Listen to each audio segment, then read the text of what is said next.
行为就会比较多，就是你会看到一只鱼就会不停的跳起来，然后就是说不停的跳跃，然后这个跳跃呢，其实也是在这个时候是蟾蜍的一个繁殖期，就是这个雄鱼通过这种跳跃活动，然后来吸引这个雌性的注意，就这个雌性如果愿意跟它交配，它就会跟它一起到它的洞里去然后去繁殖这个后代所以其实这个是夏天可以观察到的然后就是这个弹涂鱼有时候它会在这个退潮的时候会在这个弹涂上觅食嘛，然后它们觅食的时候其实也是很有意思，因为它们这个结构就很特别，就是它是长的就是这种水陆之间的这个地方然后这个眼睛长在头顶，所以它其实视野特别宽，它觅食的时候会不停的摆动，然后去滤食这个泥巴里面的一些就是它所需的营养物质然后而且其实这次刚好就是说看到两个鱼的这个最后的轨迹，然后拼出一个这个新的形状然后这个呢，其实除了就是如果大家在深圳湾观察，就是退潮的时候，你会发现除了那个大的弹涂鱼，还有一种就是稍微小的这种叫这个广东弹涂鱼，然后也是在深圳湾特别多、特别容易发现的，就是它身上就没有那个蓝色的斑点。然后这个螃蟹，然后这个也是夏天的时候就是我们在红福林保护区拍的。然后这个螃蟹我放那么大，但是它实际上就是跟我这个大拇指大概差不多大，就很小的一个这样的蓝色螃蟹。然后看到这个螃蟹，大家都会觉得说好像没有印象见过但是它长大了以后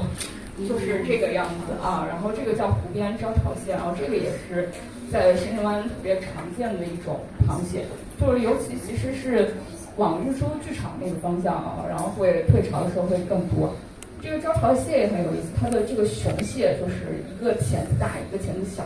然后它在这个就是走的时候会一边走一边去摆动它那个大的这个喉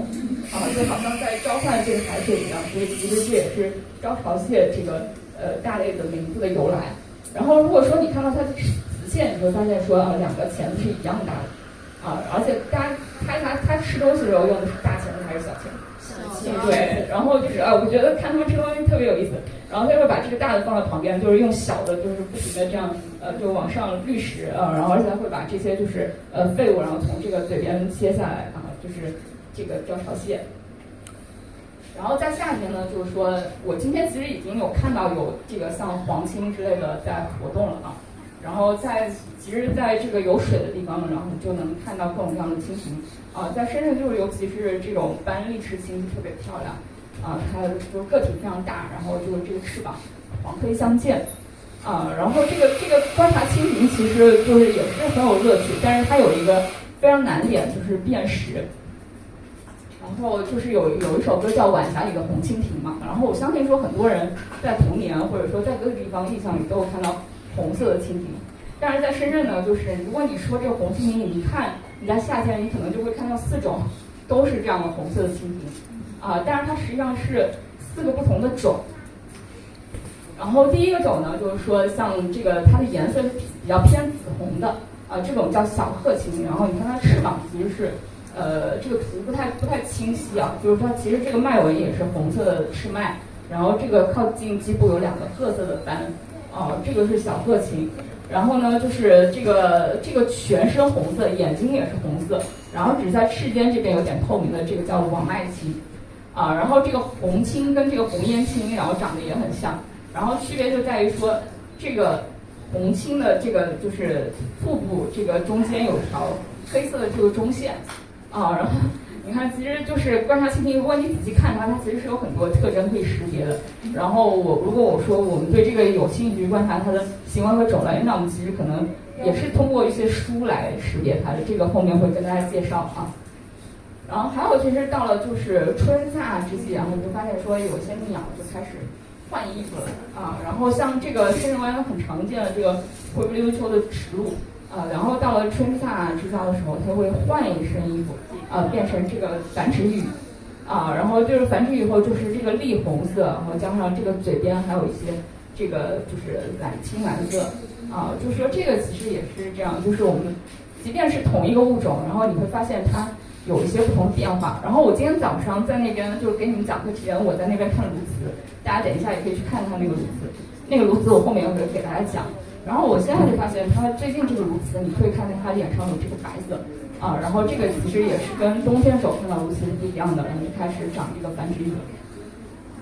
然后到了这个秋天啊，然后其实就秋冬的时候，然后就有很多这个美丽木棉，然后这个其实在不仅是在我们这个公园，在全城都可以看到。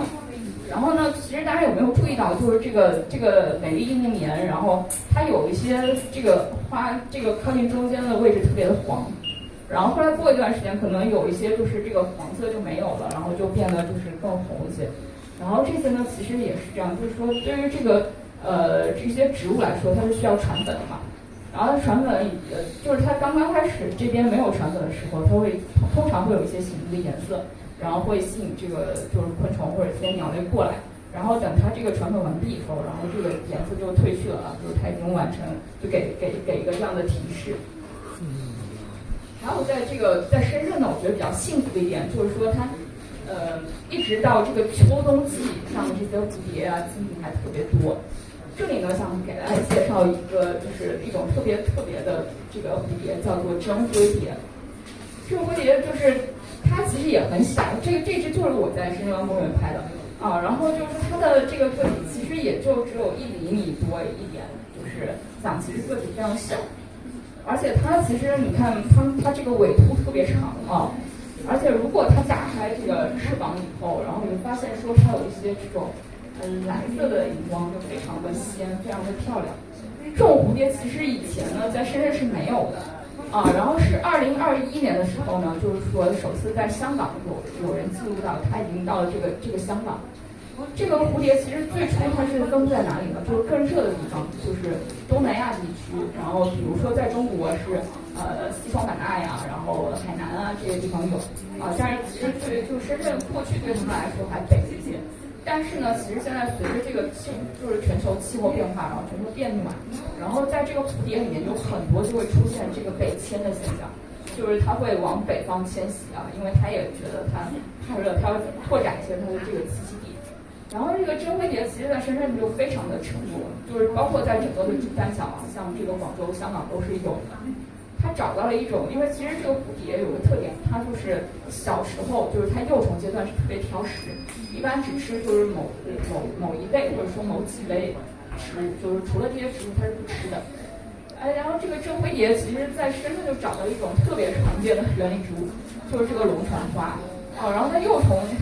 我以这个龙船花的这个花为食的话，那我其实这个植物就源源不断的就是在深圳非常的好存活。然后以至于现在的就是我发现说就是这个真灰蝶在深圳的这个分布越来越广，就几乎其实每年都可以见到。然后在深圳呢，就是还可以见到一种就是这个莱乌灰蝶。这个莱乌灰蝶为什么在红树林常见呢？就是因为它的幼虫是吃这个秋茄的。你想这个秋茄在这个深圳湾很多嘛，所以其实你看我这2只这个莱灰蝶都是在这个就是这边拍的。然后这个灰蝶其实它有这个就是这个尾突，而且就是如果说大家仔细观察的话，就是它这个尾突就经常会这样一动一动的啊。那为什么呢？是因为就是这个灰蝶身体非常小，也是非常容易被其他的那个天敌捕食。然后灰蝶就进化出来一个策略，就是说它用这一端，然后你看它一般还有一些像眼睛一样的斑，然后加上这个尾须的这个摆动。摆动以后就让人感觉说这个就是一个头部，就利用这个来做一个假头然后其实在实际的环境中你会发现这招是有用的，因为尤其是在秋冬之际你仔细观察你会发现有很多这个灰蝶它这个尾突这边是没有的，然后这个其实就是被鸟或者说被其他猎物咬掉了但是其实它咬掉这个假头没有关系，对吧？就是至少说它保住了它真正的这个头部。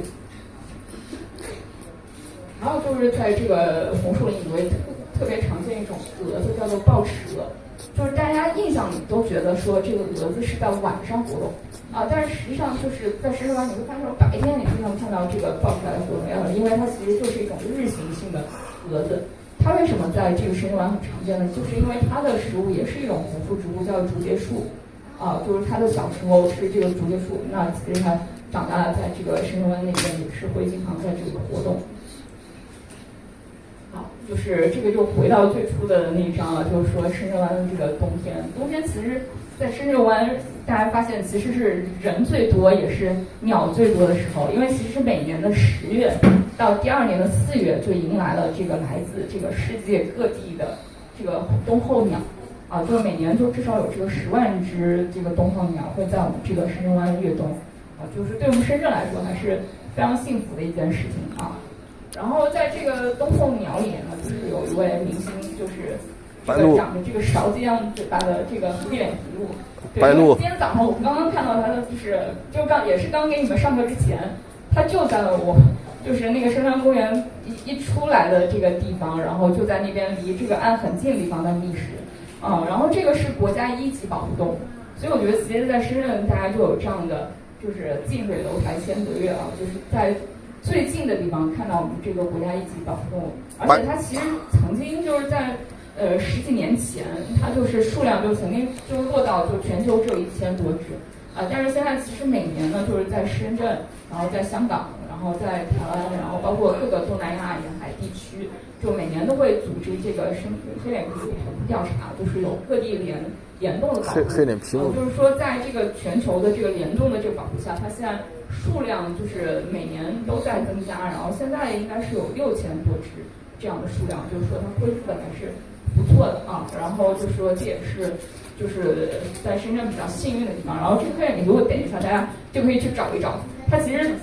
它看上去就是这个样子非常特别，但实际上它对，就是有朋友已经看到，就是它其实觅食要动作特别猥琐，它就这样左右这样摆，然后就是就是用它那个嘴像这个勺子一样去捞这个鱼吃啊。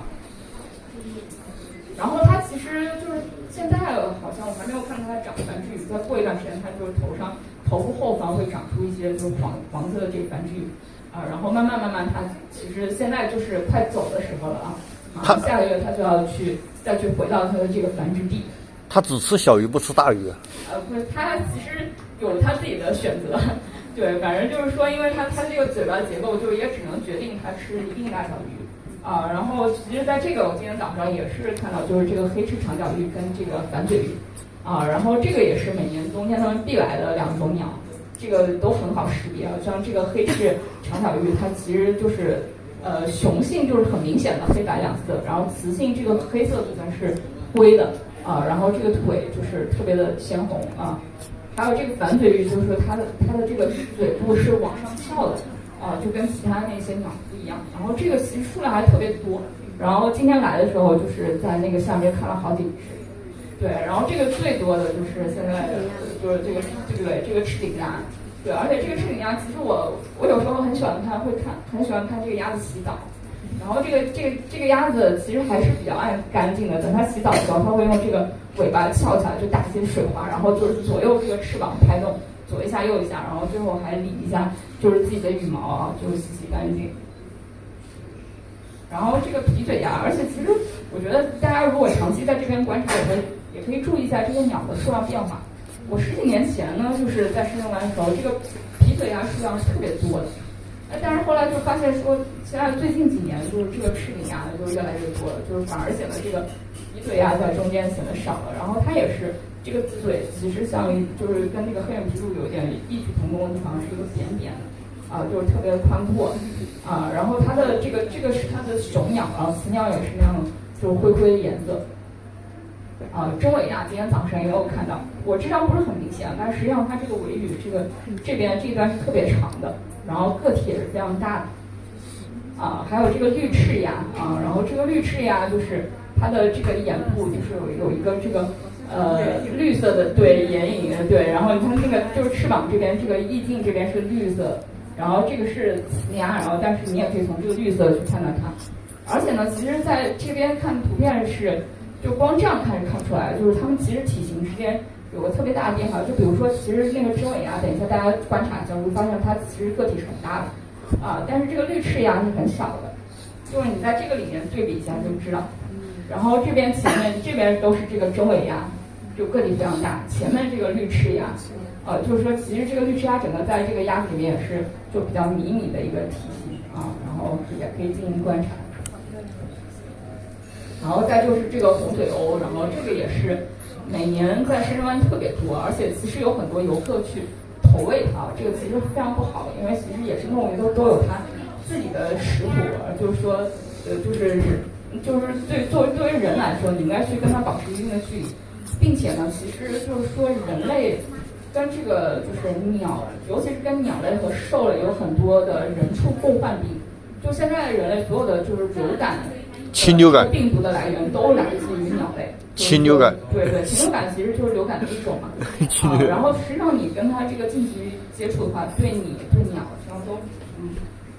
不好啊。而且其实这公园我看其实一直有宣传说不要投喂，但是还是有很多游客来那个吐槽。这个红嘴鸥呢，然后如果你观察它们，你会发现它其实它也是很鸡贼的。然后有一天呢，我就看到一个就是非常有意思的现象，就是说像这个鸬鹚嘛，就是最近其实他们也一直都在那边啊，就是他们会捕鱼，然后会亮翅膀。然后有一天我就亲眼见到，就是这个普通鸬鹚它其实它抓到了一条鱼，然后抓到一条鱼以后，马上就被这个红嘴鸥盯上了，抢了，想说从它这个嘴里夺食。然后后来呢，这个鸬鹚就吓得赶紧跑，然后他就来追它。你看这个鱼其实还在他嘴里，抢到了，过一会儿又来，就是他又来了团伙，又来了2只，然后一直在盯着他嘴里这个鱼。最后抢，后来又来了3只，就一直。你看，其实这个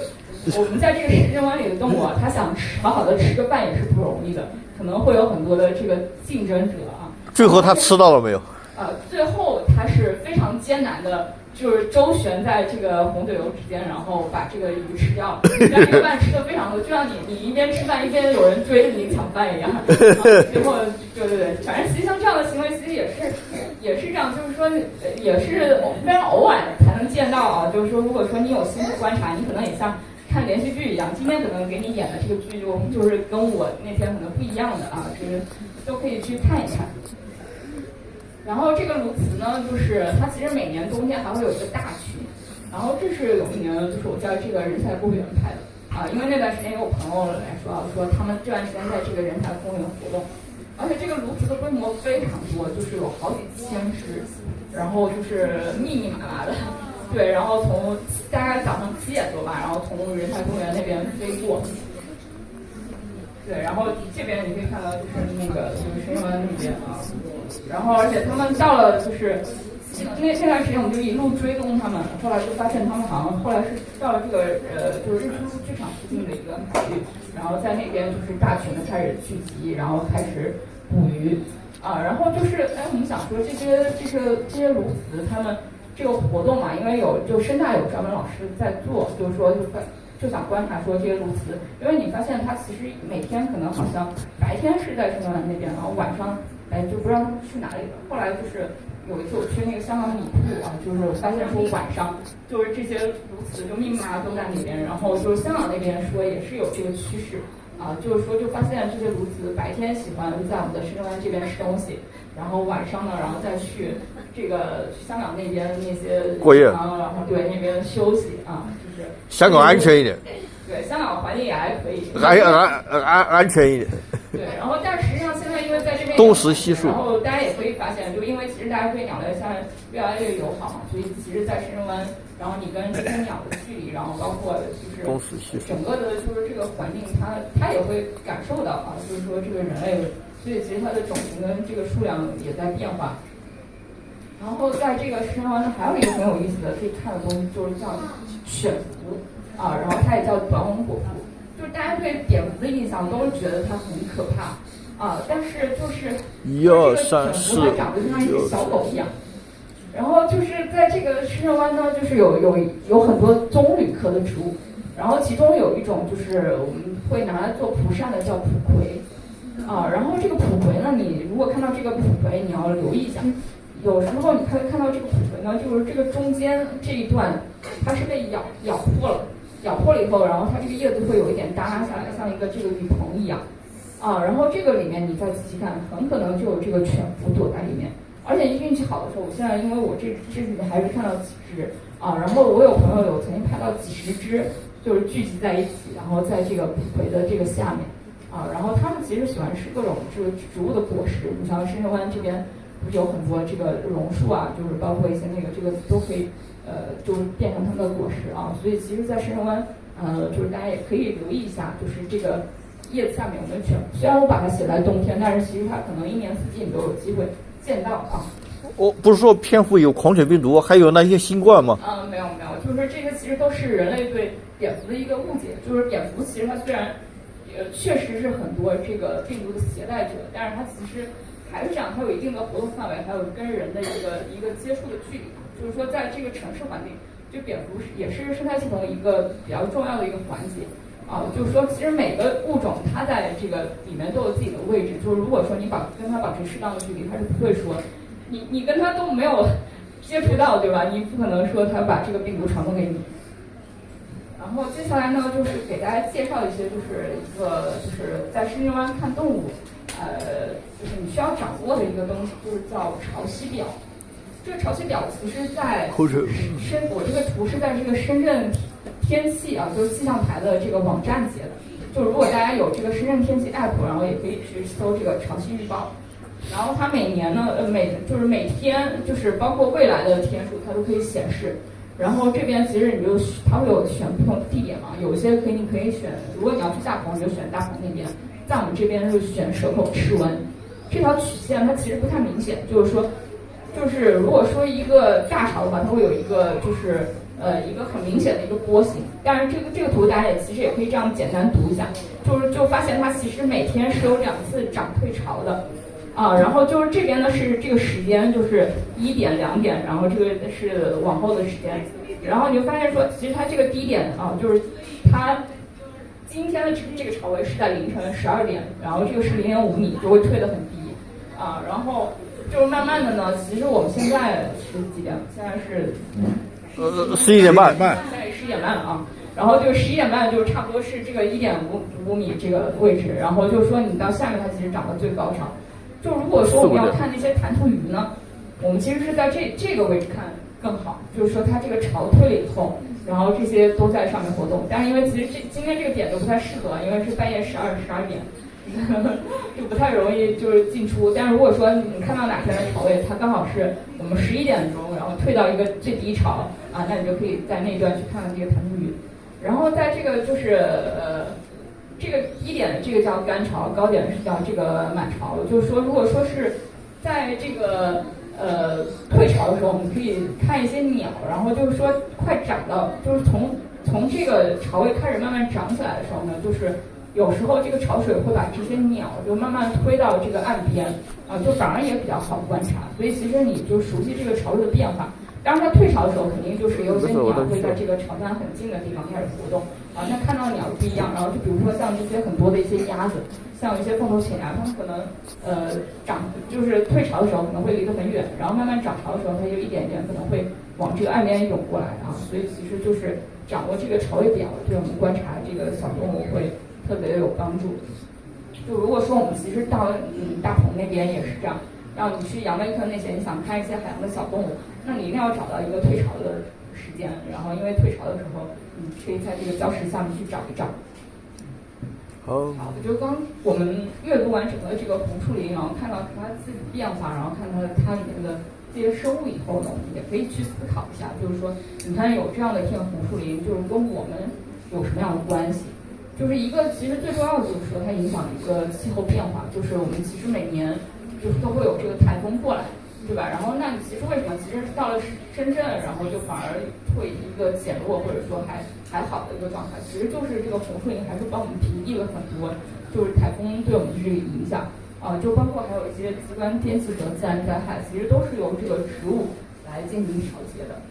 另外呢，它也是给了很多生物避难所和一个天堂。就每年冬天为什么有那么多的就是候鸟愿意来我们的这个红树林，也是因为它给它提供了足够的保护和足够的食物。对，而且其实有一个就是有一点点反常识的地方，就是说现在的研究就是发现，其实越大的城市反而是生物多样性越高。然后其中有一个很重要的原因，就是说在大城市对这个鸟兽的保护的意识比较高然后就这些动物来这个城市不太会伤害它们，所以它们其实很容易在城市找到一个它们的生态位。另外呢，就是在大城市它可能会建一些公园，然后还有一些就是像这个有机农场啊，然后有一些就是不同的环境，然后这个环境的多样化其实也是给他们更多的这个生存空间啊。另外呢，就是说就是红树林其实提供了很多的食物来源，就是在我们这个红树林周边呢，就是在深圳和香港，在过去都有很多这个基围鱼塘啊，然后这个基围鱼塘其实它就是利用这个基围的结构，用这个涨退潮放水，然后来养一些这些就是水产，然后来就是作为这个食物来源的啊。然后另外呢，其实我今天来，我也已经看到很多人在这里代课了啊，就是说你不管是从这个自然教育这个课程来说，还是在这个科研上来说，还有一些艺术创作的启发来说，其实这个红树林环境都给人提供了很多好的这个灵感啊。然后这个是我去年1月份，然后就是当时是跟着那个就是深圳观鸟会的田穗琴老师，然后去看这个黑脸琵鹭同调查。结果那天呢，黑脸琵鹭没有多少只，但是有差不多1500只反嘴鱼，还有这个黑尾橙鹬啊，然后就是在这个红树林那边栖息啊。然后因为其实红树林保护区那边嘛，然后它就是相对来说管理比较严格啊，所以说还是有一些鸟在这边，所以你就可以看到这个红树林能够，它实际上可以容纳的这个鸟的数量，然后就是和下面底栖生物的数量是超过你的想象的。好，就是我们刚刚就是带着大家阅读了一下，就是整个深圳湾公园。我们现在来讲一下说啊，我们平时如果我们想更多的了解自然，我们去怎么去选书。然后在这个选书之前呢，我大概把它分为了几类，然后这边要大林啊，它就是这是我自己的一个粗略分类，并不是说是一个严格的分类。就是说，如果你要看这些书，你可以选择就是像这个自然图鉴啊，然后一些自然类的绘本啊，一些就是自然观察类的书，还有一些专题科普和这个自然文学啊。然后这个不是一个严格的分类啊，大家不要因为而且其实我就发现他们这个类别之间会互相的交叉。然后这个图鉴类呢，其实是最基础的一个入门，它就像一个字典和一个工具书。就比如说，我想了解深圳植物，我可能会去买一本就是深圳植物的一个识别手册。因为这本为什么推荐这本呢？因为其实这本数量特别多，对，而且它其实体积相对来说便携啊。然后，但如果说你买那个深圳植物志的话，那个可能一本就很够，而且其实对于普通爱好者来说可能会有点困难。另外呢，就是我会推荐香港观鸟会出的这个观鸟手册。对，就是深圳其实也出过观鸟图鉴，但是它好像发行量特别有限。我们在深圳一个非常大的好处就是我们离香港很近，而香港其实在这些就是自然出版类它出的这些图鉴也好，或者其他自然观察的书特别的多啊，而且质量也很好。所以就是说，如果说你去香港的话，可以去买一本他们的图鉴。就甚至呢，其实图鉴类还有一些特别专类的图鉴，就比如说，我就对鸭子感兴趣，也有专门就是鸭类图鉴，它会告诉你就是整个就是全国甚至全世界的鸭子。然后而且其实这本做的特别细，它会把这个鸭子有一些不同阶段的样子啊，就是比如说它这个亚成鸟的样子，然后雌雄不同的样子，然后或者说它飞起来的样子做一个对比，就是有了这样的图鉴。还有呢，就是刚刚不是已经说了螃蟹嘛，然后这个其实也有，这个其实只是个介绍。我相信说，如果你专门去研究螃蟹的人可能也不是很多，但是就是说，如果说你对螃蟹有非常大的兴趣，还有这个中国常见带螃蟹生态图鉴。然后另外呢，就是如果说你对海滨的一些生物感兴趣，这是这个我的一个好朋友叫刘文亮啊，然后就是我跟他一起合编的一本就是常见海滨动物图鉴，然后这里面其实有很多动物也是在这个深圳的这个海岸拍的。就是说，如果你想了解常见带的一些小生物啊，可以买一本参考。还有就是刚刚说的这个蝴蝶和蜻蜓啊，然后就是说在香港呢都有非常好的图鉴，就是说像这个香港观蝶地图啊，然后香港蜻蜓啊。但是现在呢，就是这个图鉴类呢，就是遇到一个强有力的这个辅助工具，就是各种小程序。就以前其实我非常的不可思议，因为尤其像我们昆虫，就是数量特别多，就是全世界有150万种以上啊。然后其实在这个全国范围内，昆虫都是一个很难鉴定的。就很难想象说它可以用小程序来识别。但是现在呢，就发现说，就是这个小程序现在已经慢慢的越来越强大了啊，就是说。它虽然说不能够鉴定所有的种类，但是很多时候可以给一个大范围的参考。就比如说我们其实用的比较多，现在像这个懂鸟，就是懂鸟现在识别率还是挺高的。就是说，如果说你拍到一个鸟，大致量鸟去上传上去，或者说录这个鸟的声音去识别它都能够识别出来一个种类，就是至少说它有几种不同的参考。然后另外呢，就是昆虫方面，然后有个小程序叫小虫，还有一个叫文号识别，文号识别是专门识别蝴蝶的。这个其实也挺庞大的，就是我测试的结果，我觉得还是很值得参考的。当然其实是有书的这个核对会更好，就是如果你在初期入门，你可以拿这些去核对一下。然后另外植物上呢，有这个形色石花和这个花瓣缕。然后这个其实我觉得应对一些常见的或者说特征明显的植物会比较好，就是大部分的植物其实如果说配合这个书一起看，还会更好一些，因为它还是有它的这个局限性。另外呢，有一个就是国外的 app 叫 iNaturalist， 然后这个其实我觉得也挺厉害的。这个它既有这个 app 版，然后又有这个网页版，网页版是一个更全的版本。它的厉害之处呢，就是说全世界研究这些类群大牛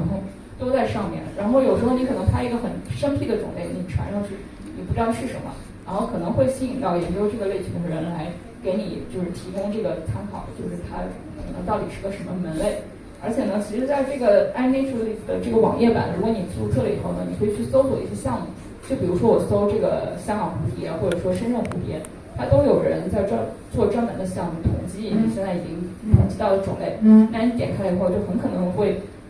看到你就是所拍摄记录的这个种类那就很把这个范围缩小，就是至少从全国的这个就搜索到就是整个这个香港或者深圳可以看到的，做一个这个对比。而且有时候如果说你拍摄的特别明显的话，传上去以后，它会直接给一个鉴定图结果，说我根据这个图判断这是哪一个或者是哪一个大类的。就还是挺好用的一个。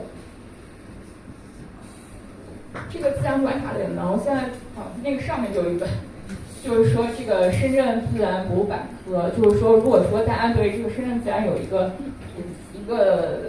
全面的了解呢，我是很推荐就是门兆旭老师写的这本书的。然后这个书就是大家看就在这个上面，就是很厚的一本，它就好在它就包罗万象，就是深圳大概能想到的环境。然后能想到的这个类群，然后能想到的这个介绍它都能在这个书里找到。然后这个书甚至它其实各个就是主要的类群，它也有配一些就是小型的图片在书里，你就可以对照去识别这个就是在地性特别强。然后另外呢，其实有些书是开拓我们的一些想法，就像这个北京的张宇老师，就是他写了这些那些动物教我的事。就是张宇老师他其实。前2年我们也带他来过深圳玩，他特别喜欢鸭子，对，然后他其实跟我们的这个观察方法不一样，就是说刚刚我们也说了很多阅读自然的方式嘛，他的这个方式他就会长期去观察他自己感兴趣的某一种动物的行为，就连续的追踪。他有几个特别喜欢的，就比如说这个就是松鼠就是各种各样的松鼠，然后他可以从这个松鼠在北京就是开始筑巢，然后开始去生娃，然后开始活动，然后就可以一直就花大量的时间去追踪它。就比如说还有他去观察喜鹊就是这个喜鹊它会在哪里筑巢，就是特别细致。而且因为他是博物杂志的这个编辑嘛，就是他的手绘能力也很强，他就是一个非常全能的人就是这个不管是画还是写还是记录，就从这样的书里面你可以去感受一下，就是他的这个观察方法，就是可能也会对我们自己的观察和记录有一些启发。然后另外这个也是一位在杭州的这个大学老师，叫这个杨晓峰，他写的这个追随昆虫嘛，他其实他是一个跨界的，就也是我多年的一个虫友，他其实他学的是建筑但是其实我就发现从建筑师设计师里面就很多喜欢昆虫，因为觉得昆虫然后包括它的巢还有什么就是很有这个设计感可以从里面得到很多的灵感然后这里面其实也是写了他对各种昆虫的一些观察记录，就包括说也有一些追踪和一些拓展然后就是这种我觉得也是会很受启发的一种自然观察另外就是这边其实也放了这个被这个讲究就是海拓图笔记。海拓图笔记我觉得比较好的一点就是说，它其实很多生物对我们这个沿海住的人来说也是很有启发啊。另外，它可以就是从古至今，然后到各地的考察，就会写到它更多层面的东西啊。就是这个小亮的这一套也是非常值得推荐的。然后另外呢，就是还有一类这个书，其实有很多书也是介于彩图、图谱、图鉴和这个自然观察之间，就很难归类啊。然后就是有，比如说很多人问我说啊，就是我昆虫，我想入个门，或者大概了解一下，我可以看什么书？我会推荐他看这个是台湾昆虫学泰斗啊，就是朱耀宇老师所写的这个昆虫 Q&A， 就是这个其实它是以这个问答的形式，就是带你领进这个昆虫的这个大门，就是解答你对昆虫中的一些基本的问题啊。后面其实可以找更多的这个昆虫书来阅读。然后这2年呢，就是中国国家地理图书出了一本特别好的书，叫《何以为鸟》啊。然后《何以为鸟》这个作者，他其实本身就是一个鸟类学的一个大牛，而且他也是跟这个张宇老师一样，他既会画又会写。但是拿到这个书以后，我还是觉得很震惊，他跟我市面上看到很多鸟类这个图鉴都不一样。他这个书就可以拆到这个鸟的各种知识的细节。就唯一一点就是说，它里面的鸟就很多还是以这个世界的鸟为主，就以各种各样的鸟为这个典型，但是它会给你解释的特别清楚。就比如说鸟的这个结构到底是干嘛用的，然后它这个羽毛它为什么会长成这个样子啊，然后就是它身上这个色素它可能是从哪里来的，就是这些细节知识，你其实在任何一本现有的鸟书上都找不到了。而且它是一本特别大的书，就是又大又好看。就是如果说你对鸟类有非常感兴趣，想说深度挖掘鸟类的各种，我会推荐去看这个《何以为鸟》对于植物来说，因为其实像 DK 嘛，它就一直在出各种图鉴类的，就是它出的特别标准化的东西，它可以把你任何一种这个植物，然后就是用这个白底和非常标准化的图形来告诉你它的这个结构然后就是说植物的这个基础，然后从这个根，然后到这个叶到那样，所以其实这个就是如果说植物你想对它进行一个大概了解，我会推荐这个 DK 植物大百科。然后另外呢，就是这个绘本，其实这些呢有些跑第一，就比如说这个我们赶海区，实际上它是一套红树林漫画，这个是就是厦门大学的博士刘毅老师就是刘毅老师他也是做了几十年的这个红树林的保护，有一个就是这样的机构专门研究这个红树林他出的这套我觉得还是挺有意思的，就是这个书，而且我觉得就是它真的是很受小朋友欢迎。我们当时是在一个这个颁奖仪式上面，然后就是颁奖仪式有很多大人小孩在现场，然后我就发现我后面这个小孩他完全不管这个台上的什么人在颁奖领奖，他们就一直在看刘毅老师这套书，就说明其实小朋友对这个是非常受欢迎的，而且它其实是把很多这个红树林和海洋的知识融入到这个有趣的这个小漫画里面。我觉得其实不管是大人还是小孩我们其实都是很值得去看一看这套原创的漫画然后另外从这个世界范围内呢，就是因为这个字比较小就是说就是一个比较有名的日本的自然绘本作家叫松冈达英。如果你家里有小孩你会发现说这个市面上有很多这个松冈达英的书籍。就是松冈达英他前17年的时候，当时也来过深圳做过讲座。他其实说他从小就想做昆虫学家，就是说跟我们这个专业还是相关。但是他说后来发现就是研究昆虫养活不了自己，后来就做了这个绘本然后他说他自己画的每一种虫都他亲手抓过，就是你可以看到他，所以他其实他的风格特别的写实，而且呢，他其实除了写实以外，又特别的有童趣然后就是他能把这些东西结合得很好，所以就是他也写过，就是说一本叫《海边遇见有趣的科学》，然后这个就可能跟我们在海边的环境会比较接近，但是它实际上书目很多就是你可以去留意一下他其他的书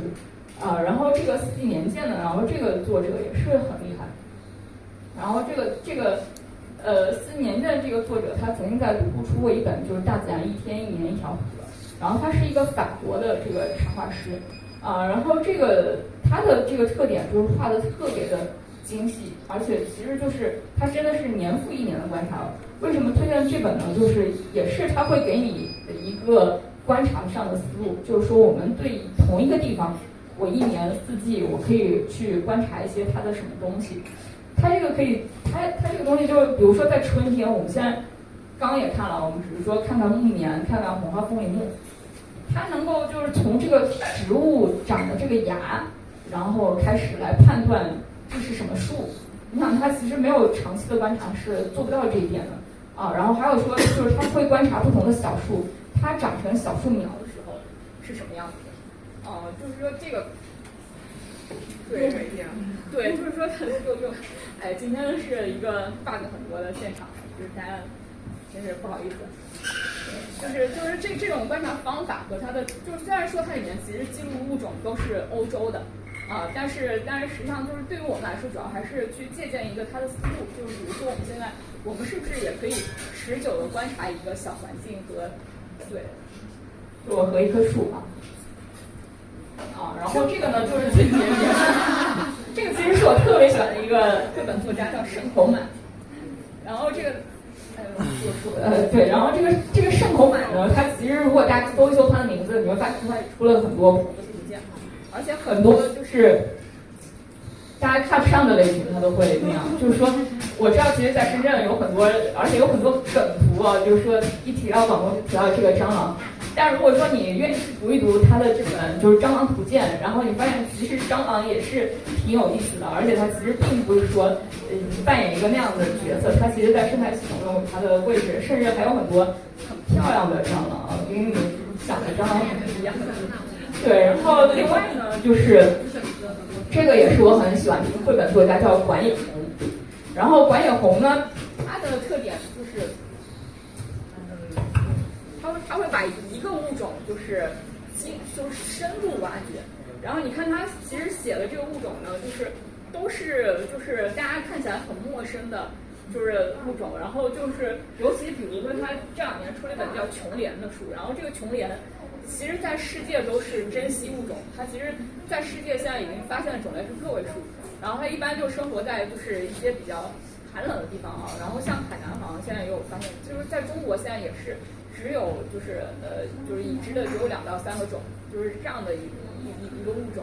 然后这个物种，但是对于大众来说，它长得就跟蟑螂差不多，或者说跟那个小蟑螂差不多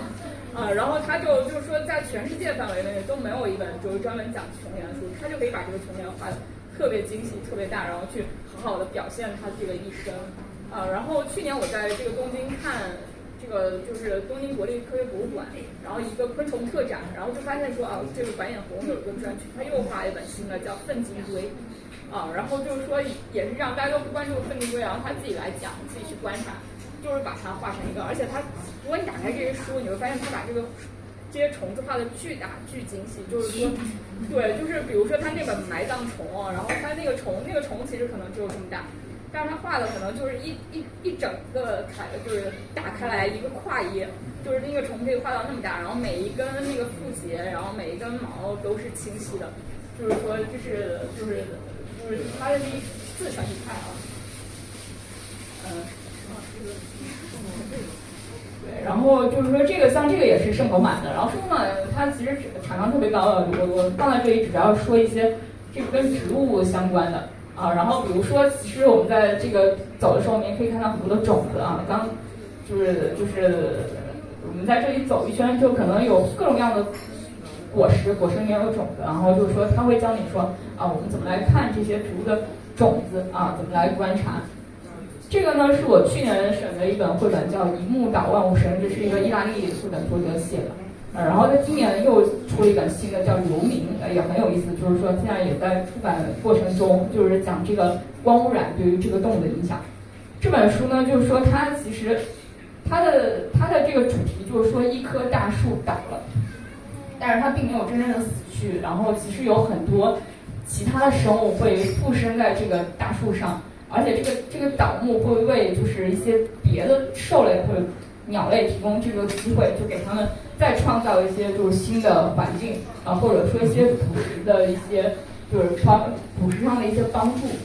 其实它就是有一点像这个就是那个鲸落，就是大家知道一只鲸在这个一鲸落万物生，对，它也会形成一个就是以这个死鲸为就是中心是围在基础的，然后有一大群的生物依赖它啊。然后这个其实是我觉得也是另外一种思路，就是说大家怎么去理解这个自然整个的这个系统，就是说其实它没有这个所谓的废物啊，就每一种东西的生死啊，实际上都跟这个系统所关联。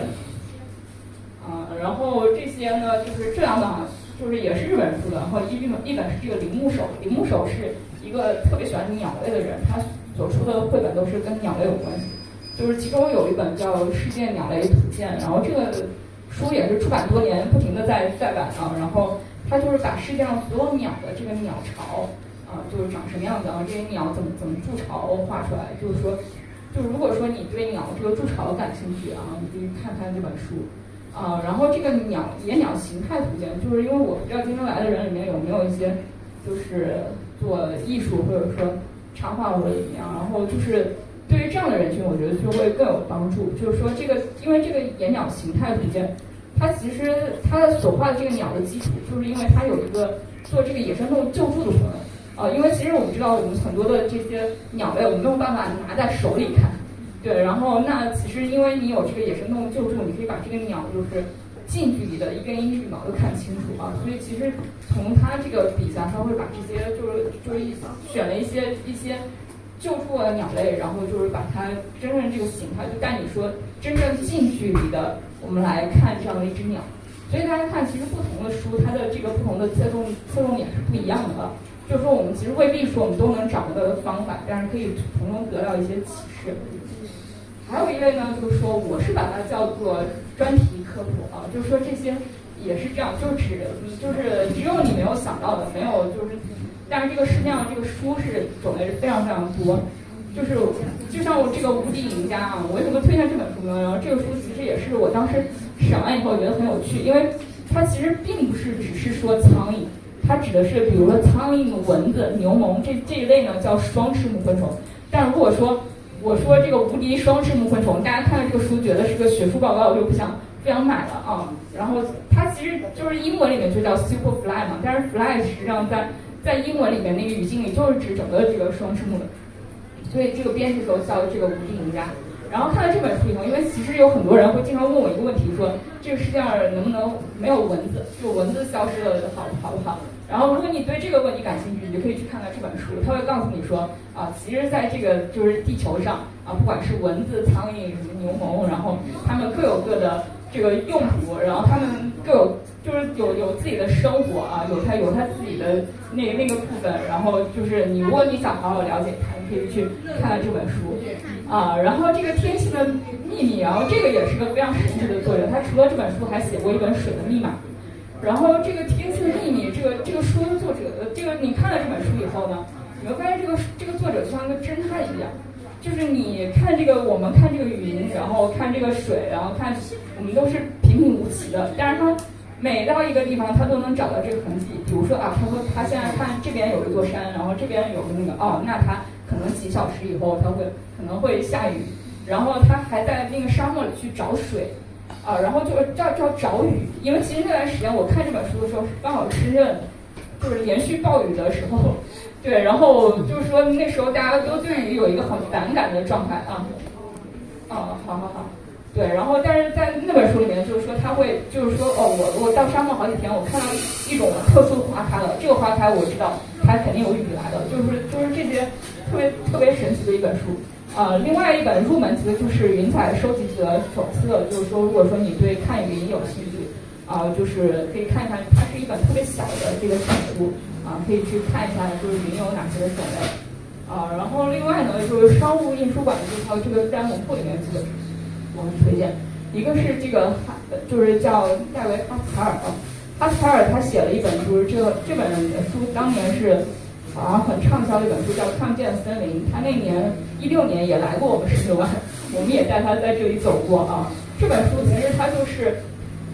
只划了一个1平方米的地方，是他就是在大学的一个样地，他把那个地方叫坛城，就是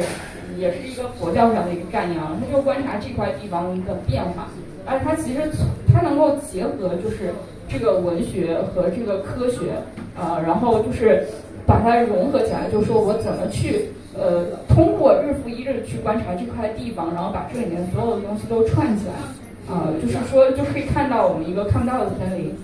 那这2年呢，他出了一本叫《荒野之声》，就是说这个其实也很，就是因为其实自然中有很多声音。他来的时候，我们才知道他太太是一个音乐家，所以他也是后来这个书致谢也说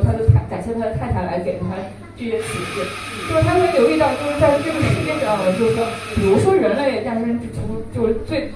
之前啊，然后就是说，就这个地球刚刚出来的时候，就是实际上是寂静无声的，然后这个声音从什么时候开始出现？然后现在这个就是我们这个地球上这个声音的这个生物多样性也在慢慢消失啊，声音对这个动物到底有什么样的影响啊？然后这些其实都是以一个声音为线索来串起的这本书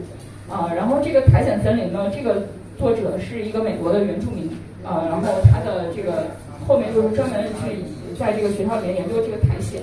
然后这个苔藓也是一样，其实在深圳也有很多苔藓，然后在仙湖就是尤其是有个张丽老师是专门研究苔藓的，然后这个苔藓其实在我们身边也是无处不在。他这本书的讲述方式呢，他就是讲了这个19个故事他是用讲故事的方式讲他的这个科研，然后讲你身边的这个苔藓，就是讲你平时可能关注不到的苔藓的这些故事，我觉得其实非常的有趣。还有就是这些，其实我觉得也是介于专题科普和文学和非虚构写作之间的一类作品吧，就是一些纪实的，就是一个是那个就是罗伯特·麦克法伦的这个《生食之旅》，然后这个其实是从另外一个深度来去探索我们身边的自然，就是说，就比如说，其实，在我们这个地下，然后就是说它有一个部分是在这个地下城的，就是说欧洲有很多这个地下城，然后地下城可能住的一些有一些就不同的生物，而且有一些专门研究地下的这个爱好者然后另外呢，就是说在这个地壳里面，就是有一类科学家去专门去研究这个冰芯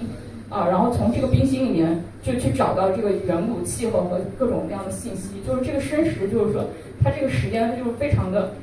时间的长度非常的长就是去从各种线索来探出我们其实现在跟我们现在距离非常远的一些信息，然后但是这些信息都是通过现在的一些手段去探测到的。另外呢，就是这个伊丽莎白·科尔伯特的2本书，一本叫《大灭绝时代》，一本叫《白色天空下》。这本《大灭绝时代》就是当年是获了这个普利策奖的，就是一个大奖的就是说非虚构类的写作的奖项。然后这个其实他这个伊丽莎白·科尔伯特，他是美国著名杂志《纽约客》的这个科学记者。就科学记者写的东西，就是跟普通像我们有些专门做科学的人写的东西会不一样，他会更了解大众传媒，就是大众关心什么样的议题。这个书里面其实它也是通过故事的形式讲了13个跟灭绝相关的故事，就是说就是这个地球上其实曾经已经发生过5次生物大灭绝，但是现在呢我们正在进行第6次，然后这个第6次大灭绝它其实到底是怎么发生的，然后它有在各地它有一些什么样的迹象，然后就是这些都可以在他这个书里读到。然后这本呢就是《白色天空下》是近几年出的，然后这本书也很有意思，它其实是说现在呢就是地球已经很不自然了，然后大家为了保护就是自然，用一些更不自然的方式去，就反而又破坏了自然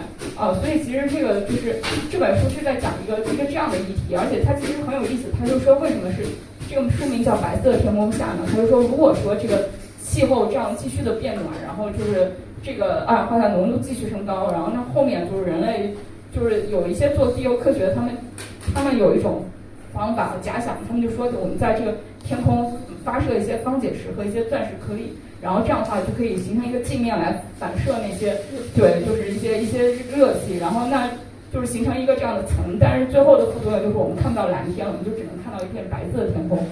就是他的其实这本书就很拓展视野，就是我也很推荐大家看，然后像这个比尔盖茨他也是很推荐这本书另外呢就是有一类就是自然文学，这个类别其实比较代表的是那个《瓦尔登湖》但是我自己个人不是特别喜欢那本，而且那本其实年代有些久远。然后我会推荐一个，就是美国山川丰富四季，就是最早的时候就是跟大家展示的那一页菜都继续就是由这个比尔写的这套书。然后另外呢就是写这个绅士之旅的罗伯特·麦克法伦，就是他是一个剑桥大学的教授，他的文笔特别好，对，而且其实他现在找的这个中文译者也比较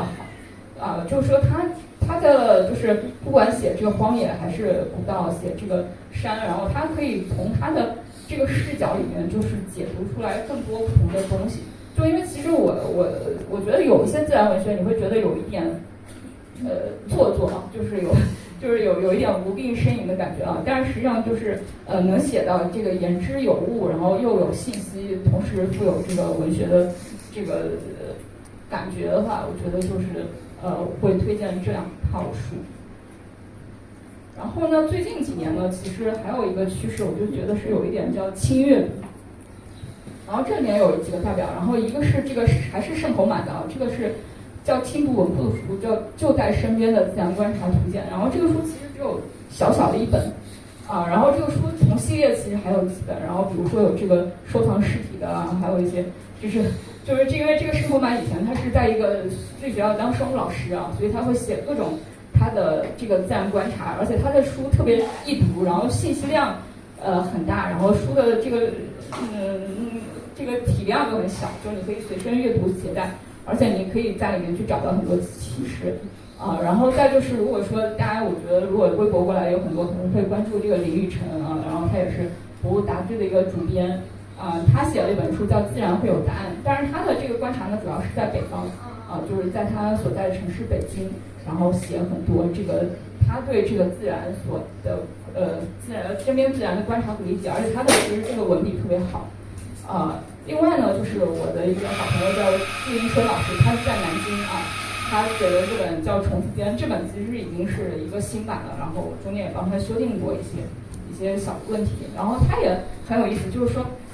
他自己是个宅男，因为他所在的这个地方特别好，就是南京师范大学，就是学园书坊，这个书坊过去是那个诗人袁枚的一个故居啊，所以其实他在这个里面就是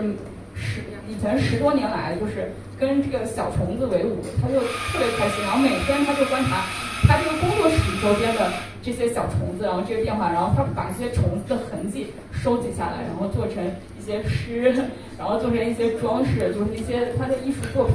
所以他就是特别在意，就是我在一个地方日复一日持续的观察，我觉得其实对我们就是普通就是刚刚入门的大众来说，也是一个思路。就是说我们或许也可以像朱老师这样，就是用那样的视角去理解一只小小的虫子，然后把它真的是看成我们的朋友一样去对待。最后呢，就是因为今天是妇女节，给大家推荐一本很特别的书，叫《它的力量》。就是说这个书其实是关于这个雌性动物，就是这个研究，就是演化的研究的。然后而且这个书的作者也是一位著名的。就是生物学家叫理查德·道金斯啊，他上一本比较有名的书叫《自私的基因》啊，是他的学生。然后这个书很有意思的就是说，因为就是他的英文啊，就是大家看啊，这个 beach 啊，就是大家可能在美剧里看到，其实是一句就是有些侮辱性的话，而且他其实用了一只螳螂，也很有意思，因为其实螳螂里面有一些会有这个雌性，它在交配的时候会吃掉雄性的这个现象。这个后来其实也有这个就是朋友说，他其实并不是说那种意思，也是就是形容一些自然界的母兽的一些，就是跟这个它的力量还是有一些相关的这个意思啊。然后这本书其实是这样，在我们这个动物研究里面，很多其实动物像这个模式物种都选用雄性，就是说在这个自然界对雄性动物的研究都会大于雌性，但是现在呢，其实也是由这个 Lucy 所就是代表的一大类就是科学家，然后他们开始慢慢研究就是这个雌性动物，就是在这个自然界的作用，他就觉得这个雌性动物的研究是被忽略的啊，然后他们越研究会发现说，其实在这个动物里面跟人是完全不一样的一个秩序，就是说雌性动物它其实有很多引导这个就是整个的群体。然后包括一些推动演化的一些力量，然后这些呢，就是如果真正去了解这个雌性动物，可以去看看这本书啊，然后也祝大家节日快乐，分享就到这里。